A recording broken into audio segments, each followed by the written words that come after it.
It's something we do every single day without even thinking about it, right? You get in the car, you grab the strap, you hear that click, and you're secure. But that simple action connects you to this incredible story, a century of surprising failures, brilliant engineering, and life-saving mechanics you'd never expect. So today, we're going to unpack the story of the humble seatbelt. And first things first, let's just establish the stakes here. It's estimated that this one device, this simple strap of fabric, has saved over 1 million lives. I mean, just let that number sink in. Over 1 million people. It's pretty incredible for a piece of tech we all take for granted. In fact, its impact is so huge that it's been called one of the most cost-effective public health inventions in history. Think about it. It can slash the risk of a fatal injury in a car crash by about half. But getting to this point, it was anything but simple. Right, so you'd think a restraint system would be a pretty obvious idea from the get-go.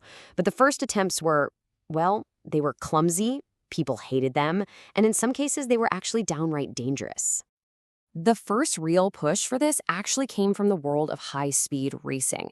Back in the 1920s, a race car driver, a guy named Barney Oldfield, knew just how dangerous his job was. So he actually commissioned a harness from a daredevil, Leslie Leroy Irvin, a man who literally made a living jumping out of airplanes with his own parachutes.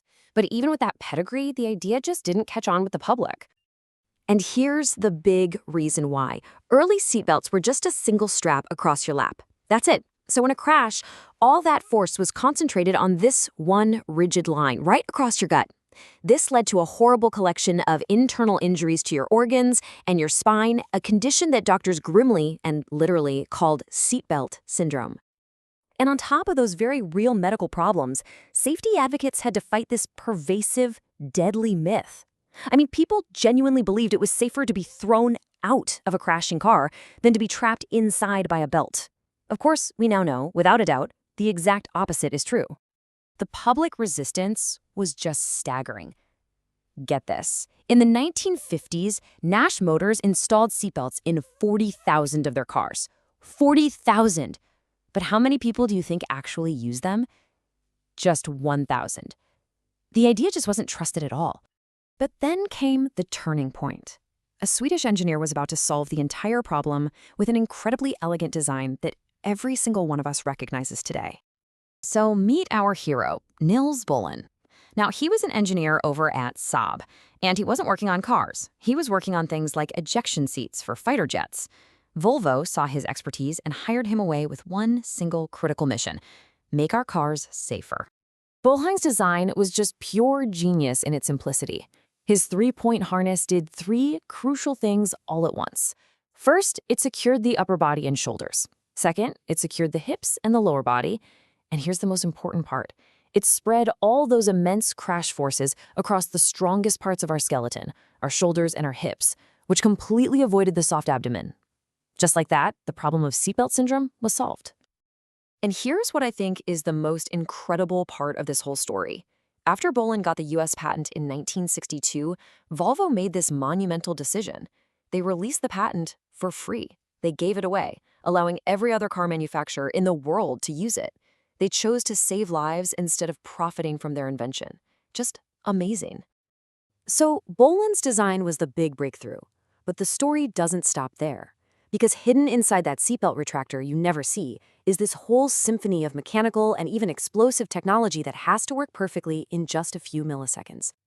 So let's ask a simple question. How does your seatbelt know the difference between you just leaning forward to fiddle with a radio and an actual legitimate crash? Well, it actually has two separate redundant systems. The first one reacts to the car's motion.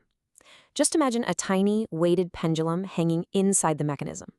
When the car stops suddenly, inertia makes that weight swing forward, kicking a little lever that jams into a gear, and that instantly stops the belt from spooling out anymore.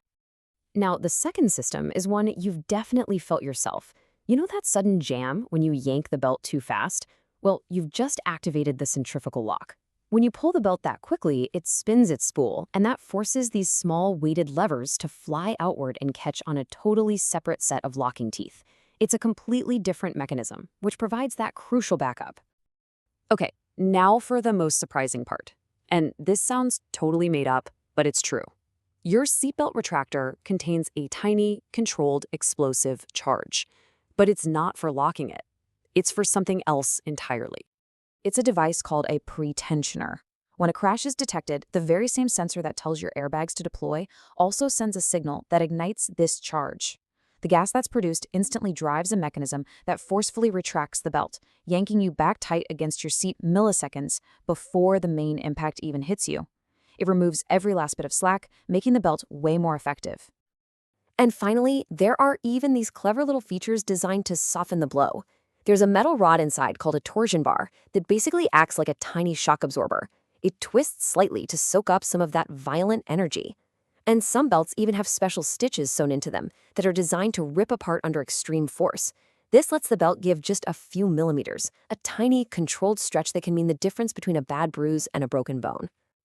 So the technology was perfected. The problem was solved. But the final battle wasn't an engineering one at all. It was a human one. It was all about winning the battle for public trust. And this timeline is just jaw-dropping when you look at it. The patent for the life-saving three-point harness was granted way back in 1962. But it took a full 22 years until 1984 for the very first U.S. state to pass a law requiring people to actually wear one. It was a long, slow fight just to change how people thought. But that fight was absolutely worth it. Today, the National Highway Traffic Safety Administration estimates that seatbelts save nearly 15,000 lives every single year, and that's just in the United States alone. The impact is just undeniable. Which kind of brings us to a final thought, doesn't it? The story of the seatbelt isn't just about overcoming technical challenges. It's about fighting deadly myths and slowly, painstakingly changing human behavior. And it really makes you wonder, what simple, obviously life-saving idea are we overlooking or resisting right now?